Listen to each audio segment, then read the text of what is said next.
Good evening, folks. This is BlackSpock. Tonight I wanted to do something a little bit different. I wanted to show my statistics in lead chess so that you get the idea that I can play a little bit. As you can see, I'm in correspondence games, 506 games. I'm ranked 1841. And when you look over here, more of my stats. My average opponent is ranked 1938.14. I've got 231 victories, 45 draws, 403 defeats. Okay, listen, victories are hard to come by no matter what player you're playing. My highest rating was 1969 on April 11th of last year. A few years back before that, lowest ranking was 1452. But I managed to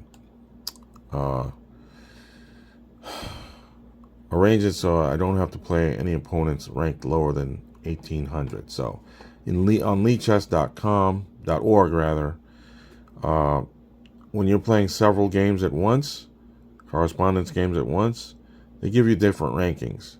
So even if you lose, you don't get punished as badly as you do on, say, chess.com, which gives you one ranking.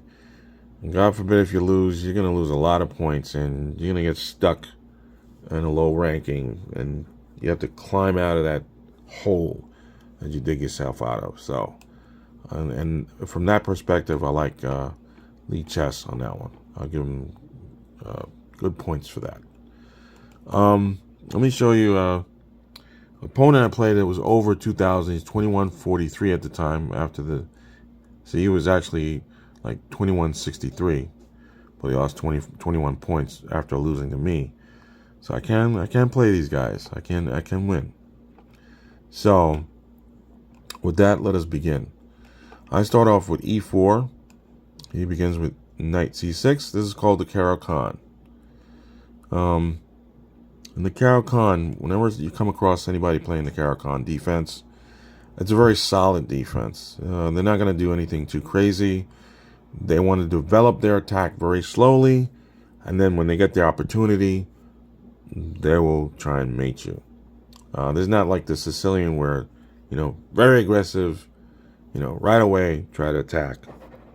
No. This is a very more, excuse me, positional game. So, but it can get tactical. But if you're white, you don't want to be too aggressive because the aggression will cause you to lose against the Caro-Kann, because the Caro-Kann is very, very, very solid. So let's continue. By the way, I just wanted to notice that when he plays the Caro-Kann, I go d4. I got the two center pawns. He'll attack with d5. There is the French defense, which goes kind of the opposite way, where I start e4.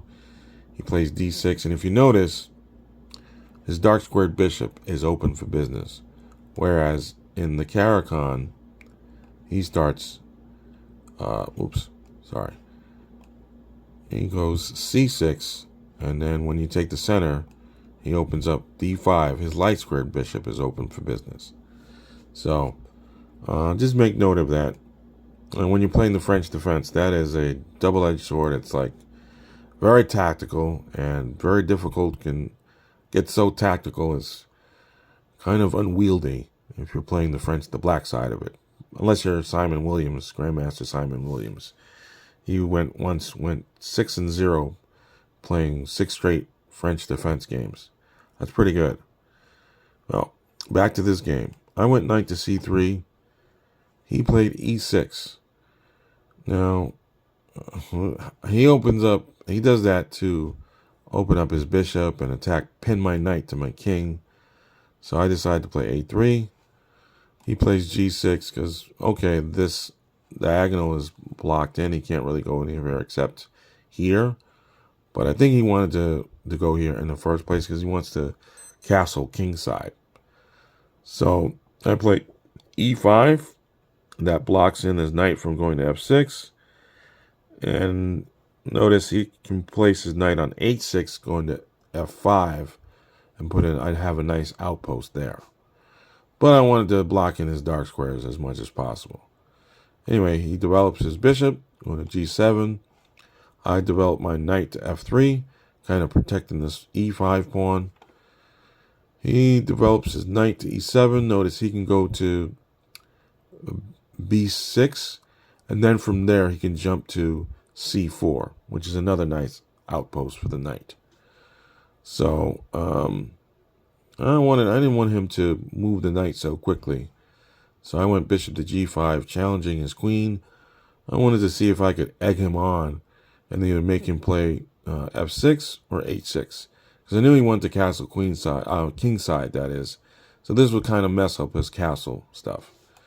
But he goes to queen to b6. He notices that my b2 pawn is unprotected. So I move forward. There was a podcaster that had said that gave the advice that whenever you get a chance to go b4, do it, because good things happen when you can go to b4. So I took his advice.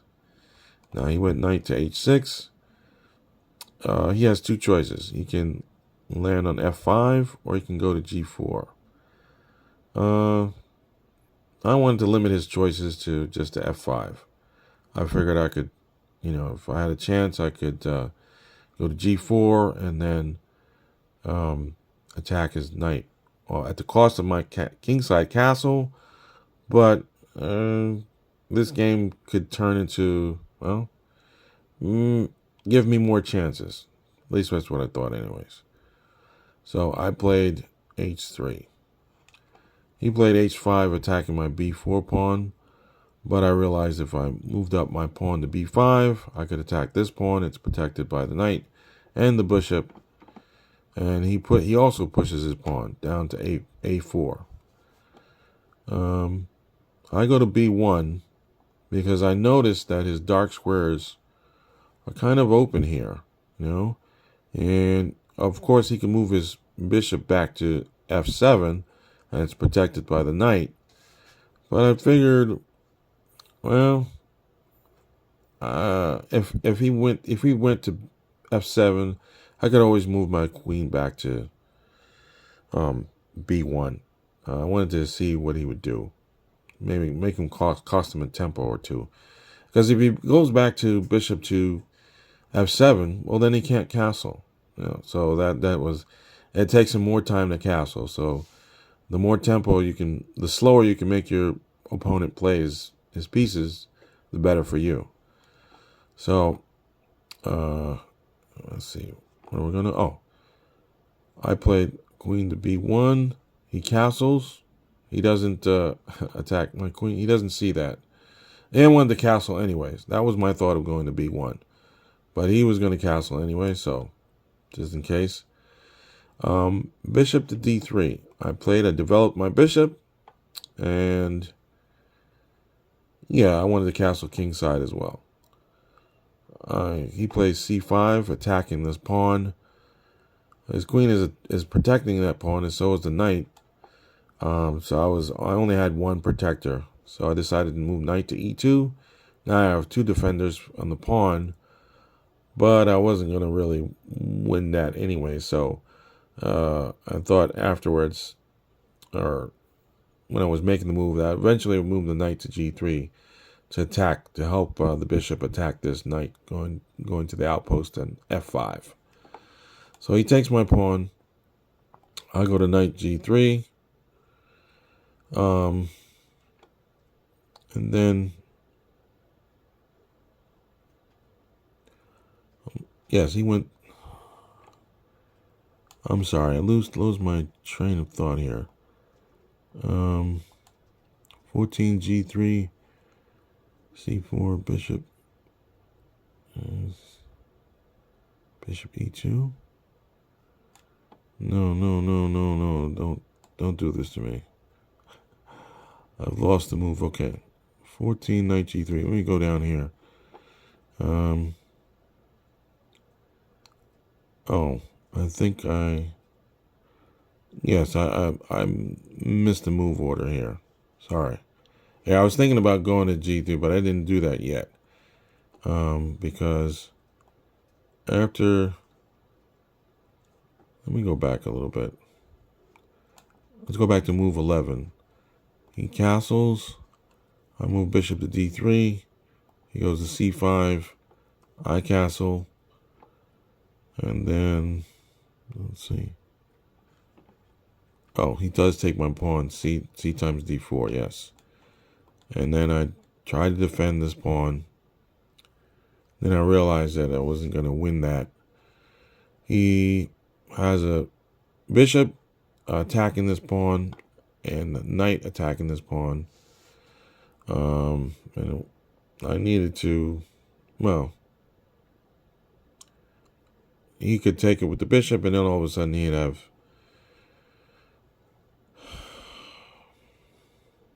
after I went knight e2, he went knight to e5. So he didn't bother with this pawn because he knew he had two attackers, and I only had one against this pawn here. But now he has a defender of the knight, defender of this pawn with the knight, and the queen is defending this. So 2 against 2, it's even, but if I tried to go first, I'd lose. So I decided to put my knight to g3. Now we got it right. And then he went h6, attacking my bishop. I went bishop to f4, protecting the pawn. Where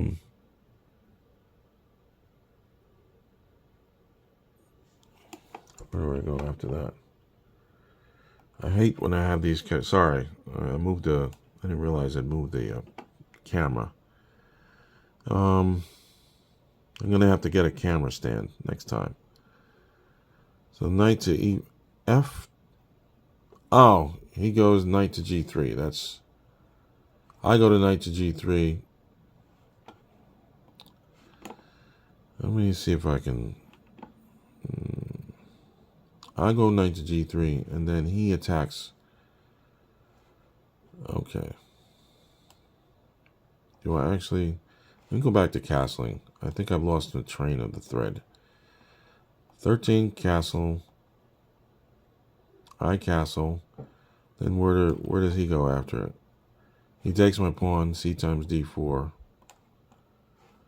And then, let me go down here a little bit.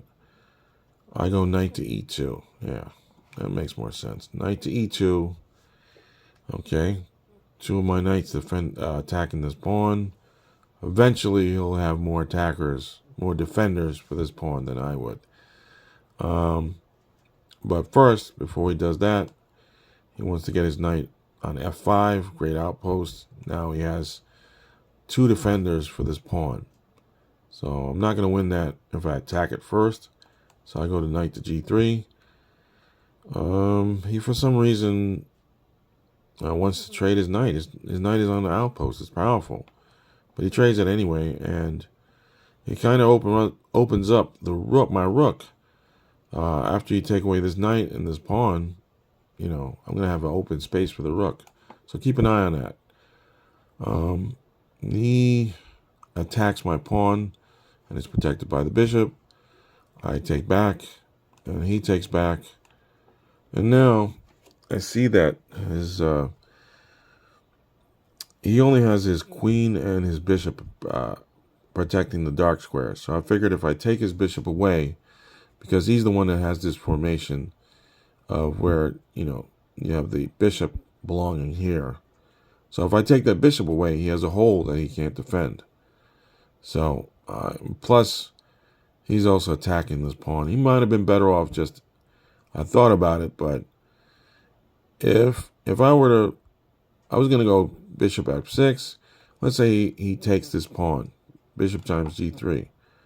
Well, then my plan was to go bishop, queen to c1, and then I get to h6, and then we got checkmate. So he really couldn't take that pawn, couldn't take that chance. So once he sees that he has to take back, I've got my rook right where I want it. And now he tries to attack my king. And then I go queen to b4, attacking his rook. So if he takes my rook, I take his rook. He probably should have protected the rook right away and attacked this rook right away, but he chose not to. He chose to finally develop his bishop. And he has this other rook protecting his rook, but doesn't really do the job because now I get to place my other rook behind it. Now it's protected. For some reason, he doesn't realize his danger. So he tries to trade queens. But I'm ready to pounce. Give me the opportunity. Bam! Queen to e7. And it's going to be checkmate in a few moves. It's already too late because he sees his danger. But all I have to do is rook to f7 check. He only has if he tries to escape to h6, well then all I have to do is rook to h7 checkmate. If he goes to g8, all I have to do is rook g7 check. He's got to go here, h8, king h8. I check him, rook times the pawn, rook takes the pawn, then he goes back, and then checkmate. So that was a beautiful game. I'm going to stop it right here because I'm tired. It took me 4 takes to do this. Plus I had an unwanted visitor. So until next time, hope to see you again. I hope you enjoyed the video. Please smash the like button and please subscribe if you haven't. Thanks. Bye-bye. Until next time.